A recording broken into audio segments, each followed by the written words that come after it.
श्री गणेशाय नमः। जय हो भगवान रामचंद्र जी की। अध्यात्म रामायण युद्ध कांडे 12 सर्गः हिंदी अनुवाद।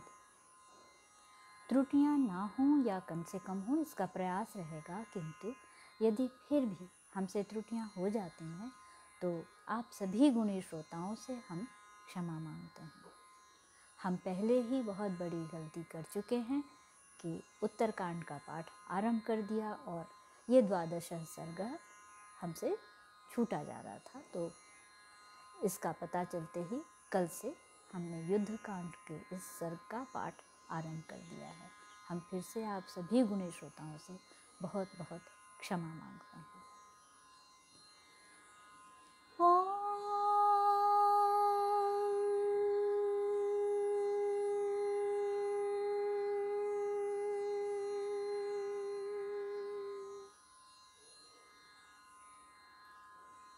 द्वादश सर्गः विभीषण का राज्याभिषेक और सीता जी की अग्नि परीक्षा।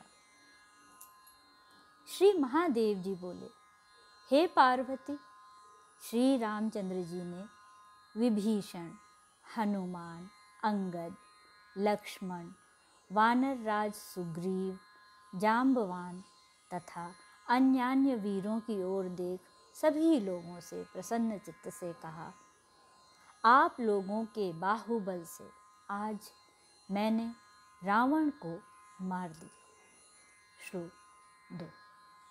आप सब लोगों की पवित्र कीर्ति जब तक सूर्य और चंद्र रहेंगे तब तक स्थिर रहेगी, और जो लोग मेरे सहित आप सबकी कली कल्मष नाशिनी त्रिलोक पावनी पवित्र कथा का कीर्तन करेंगे वे परम पद को प्राप्त होंगे।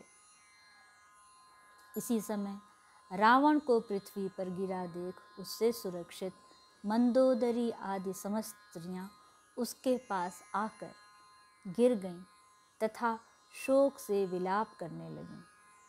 श्लोक 5। विभीषण भी महान शोकाकुल हो आर्त भाव से चिंताग्रस्त हो गए और रावण के पास गिरकर नाना प्रकार से विलाप करने लगे। श्लोक 6।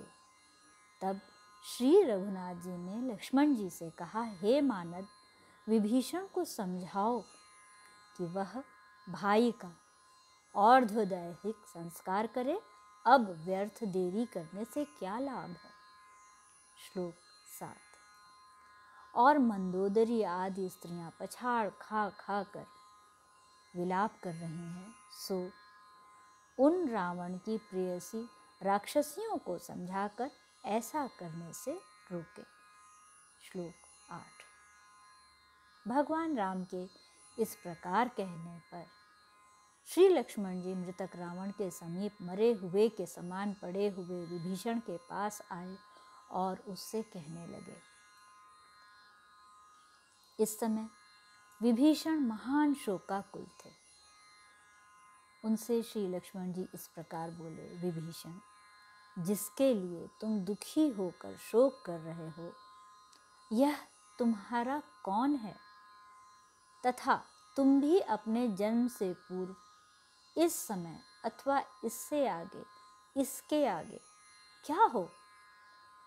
जिस प्रकार जल के प्रवाह में पड़ी हुई बालू उसके अधीन आती जाती रहती है, उसी प्रकार देहधारी प्राणी काल के वशीभूत हुए ही संयोग और वियोग को प्राप्त होते हैं। जिस प्रकार बीजों से अन्य बीज उत्पन्न होते और नष्ट भी हो जाते हैं, उसी प्रकार भगवान की माया से प्रेरित समस्त प्राणी अन्य प्राणियों से उत्पन्न होते और मरते रहते हैं। तुम, हम, ये और अन्य सब भी समान भाव से काल के वशीभूत ही उत्पन्न हुए हैं। श्लोक 13।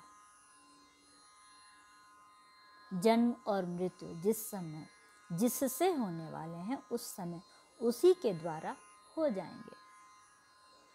अजन्मा ईश्वर ही किसी प्रकार की इच्छा न रहते हुए भी बालक के समान केवल विनोदार्थ अपने रचे हुए अस्वतंत्र प्राणियों से समस्त प्राणियों को उत्पन्न करता और नष्ट कर देता है।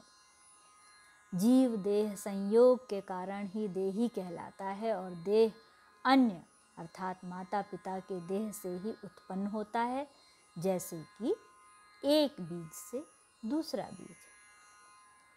सनातन आत्मा तो देह से पृथक सा है। वास्तव में तो यह देह और देही का विभाग भी पहले ही से अविवेक के ही कारण है। श्लोक 16। जिस प्रकार अग्नि में लकड़ी के विकार दिखाई देते हैं, उसी प्रकार साक्षी आत्मा में भिन्नता, जन्म, मरण, क्षय, वृद्धि, कर्म और कर्म फल आदि प्रतीत होते हैं, जो वास्तव में उसके धर्म नहीं है। श्लोक 17।